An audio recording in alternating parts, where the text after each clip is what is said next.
Yeah, we're going right in the middle of this. Alright.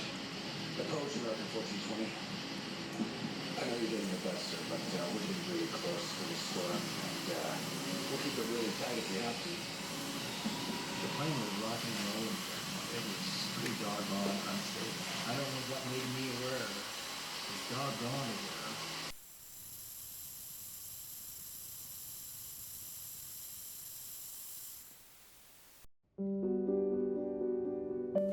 Now that we got Eve back on her feet, it's time to put the engine back in the car.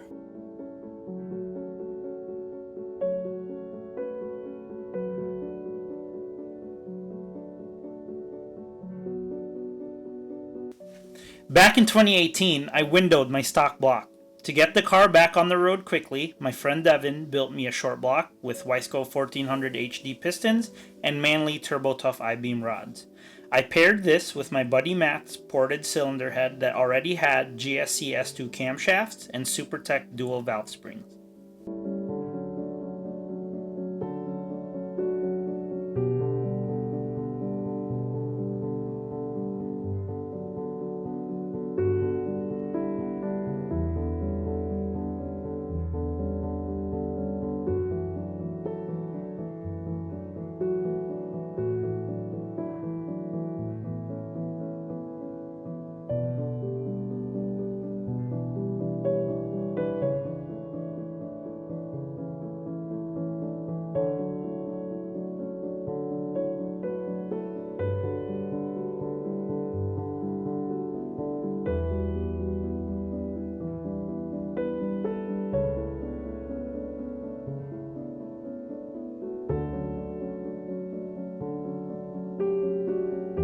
I've put 30,000 miles on this engine in the OG Eve. Before I put it in my brand new build, I would like to go over it, make sure all the seals and gaskets are okay, and perform a leak down test.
Once the motor was apart, I took all the hardware and sent it to zinc, and I took all the miscellaneous brackets and painted them. For this new build, I decided to go away from the OEM stub shaft for my balance shaft delete and use a custom race shaft.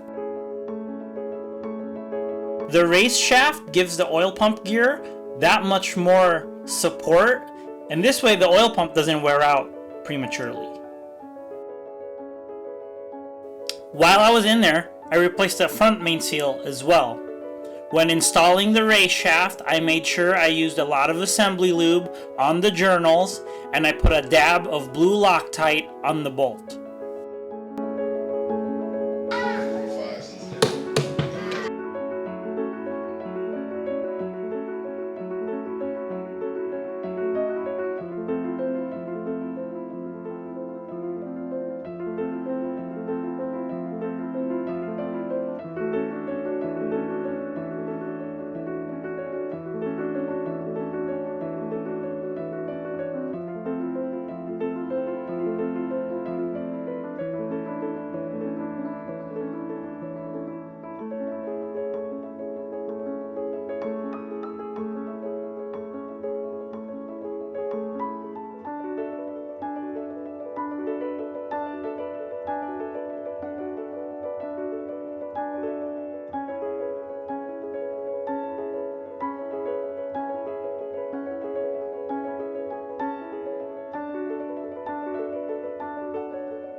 During teardown, I did notice that cylinder 3 had some oily valve stems, so I went ahead and replaced the valve stem seals by pumping 100 psi of air in the cylinder and using an in-car valve spring tool.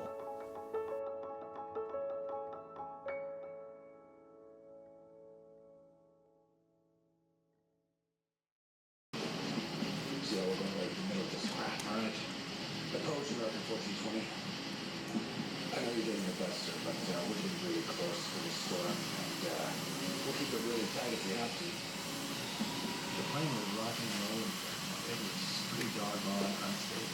I don't know what made me aware of it. It was doggone aware.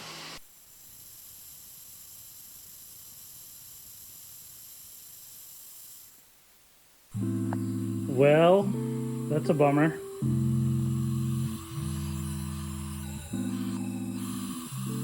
That's without the cams in it, so all the valves are closed. Oh man. This gauge is broken, so I'm doing the math. It's like maybe 12%, probably more. Yeah, because the reference is 50 psi and it's at 40, so that's a bummer. Well, this head's gonna have to go to BOOSTIN. So, yay!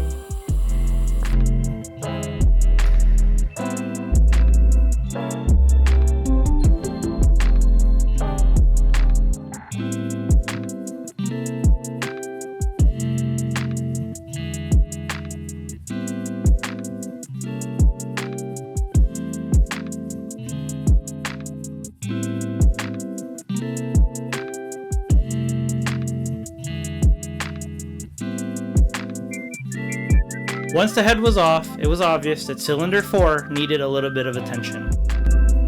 The cylinder head will now go to BOOSTIN Performance to get a full refresh. While the head is at BOOSTIN Performance, I figured I'd take care of all the little things that goes around the engine.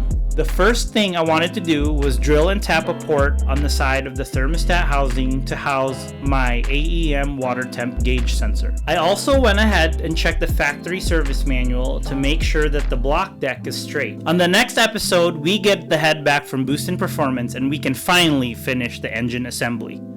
I hope you guys enjoyed this video, and I'll see you on the next one.